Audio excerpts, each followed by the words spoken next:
Hola, ¿qué tal a todos? El día de hoy vamos a hablar un tipo de lectura. Vamos a conocer exactamente qué es la lectura analógico-valorativa.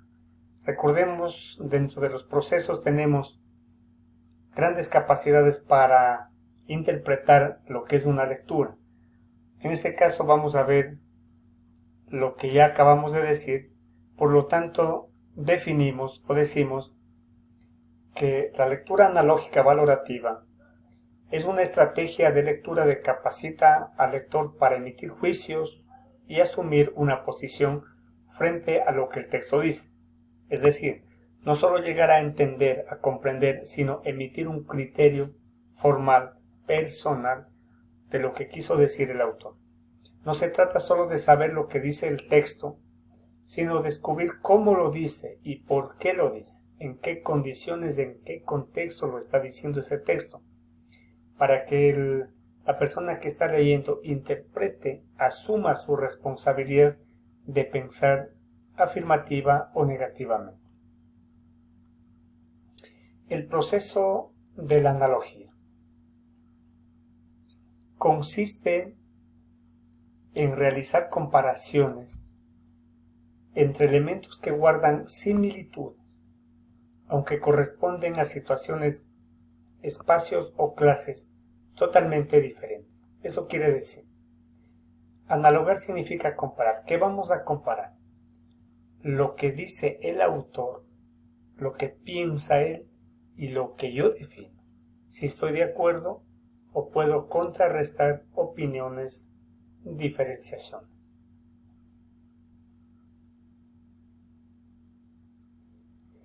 Aquí tenemos algunos ejemplos para definir lo que estamos diciendo, lo que estamos en concordancia. Decimos, prefiero los caminos a las fronteras. ¿Por qué será que el autor piensa así?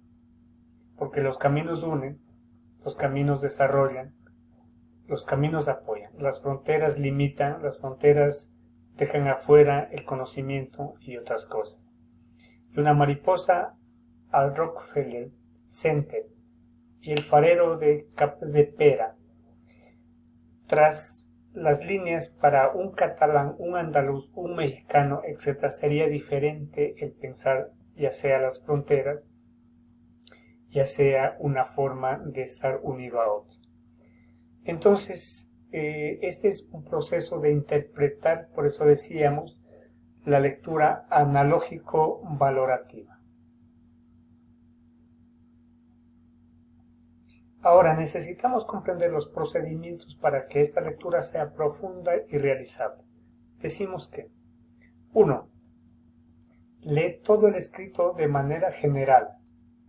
Cuando decimos de manera general, creemos que la lectura de una página, por ejemplo, tiene que ser de corrido por la primera vez. Identifica el tema o idea general del escrito. Esto significa que tenemos que encontrar la idea general. ¿De qué habla el texto? ¿Por qué se desarrolla? Tercero, relee el primer párrafo o primera parte. Esto va a pensar, allí encontramos el ítem, ¿no? Allí encontramos la parte medular de lo que va a decir. Cuarto, identifica el tema o idea del párrafo. Cuando vemos ya organizado el tema central, la idea principal, las ideas giran alrededor de esa idea. 5. Construye un diagrama del párrafo. ¿Qué significa un diagrama? Es una coordinación de ideas para ver qué es, de qué trata, dónde se desarrolla, quién está contando, entre otros. 6. Formula inferencias que sean requeridas. Inferenciar significa concluir, determinar, proponer finalmente qué. 7. Interpreta las analogías y metáforas en el texto y formula nuevas analogías. Recuerden que habíamos dicho que analogías es comparar. Si comparamos una cosa de otra, estamos precisando en que hay similitud entre esos dos pensamientos. 8. Repite los pasos, y integramos el diagrama obtenido en el paso 5 y elaboramos una síntesis o resumen. y solo allí yo puedo definir, concluir, procesar qué significa o no significa lo que yo quiero o estoy de acuerdo con el autor. Por eso es tener valoraciones.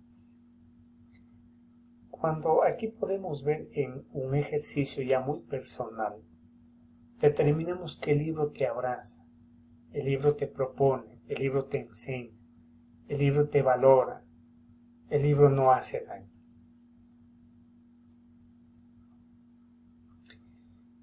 Frecuentemente pensamos que las lecturas connotan una gran cantidad de diferencias o incluso clases de lecturas.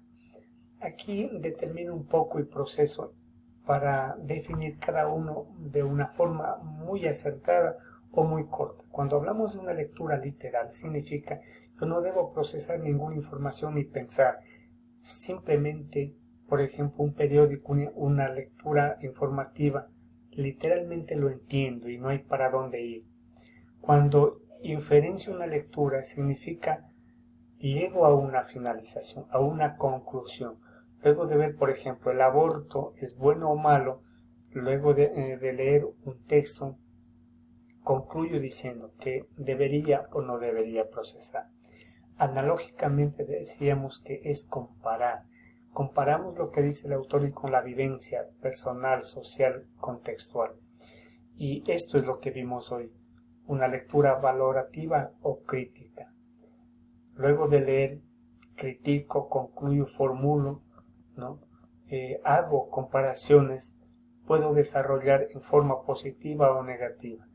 Y en cuanto a las imágenes, así como vimos, ¿qué hace el libro? ¿No? Entonces, estos tipos de lectura te van a hacer entender, te van a desarrollar la capacidad del pensamiento lógico y así vamos a tener una forma de procesar mejor la información de una lectura. Aquí, por ejemplo, todos podemos tener una valoración diferente de un gato, especialmente como la mujer es más sentimental. Quiero un gato que esté fornido, que esté tranquilo, que tenga una vida plácida. Mientras el hombre puede decir, ¿no es cierto?, que el gato solo sirve para cazar ratones o simplemente molesta y maulla. Este libro, por ejemplo, podemos tener una valoración luego de haber leído un libro, en el sentido de que por la ventaja nos ayuda al conocimiento y una desventaja, cuántos árboles se pierden, cuántas mariposas no vuelan, cuántos pájaros no pueden hacer sus nidos, cuántas plantas dejan de activar nuestro oxígeno. Bien, entonces esto ha sido más o menos una forma de conocer y valorar el tipo de lectura. Nos veremos en una próxima ocasión.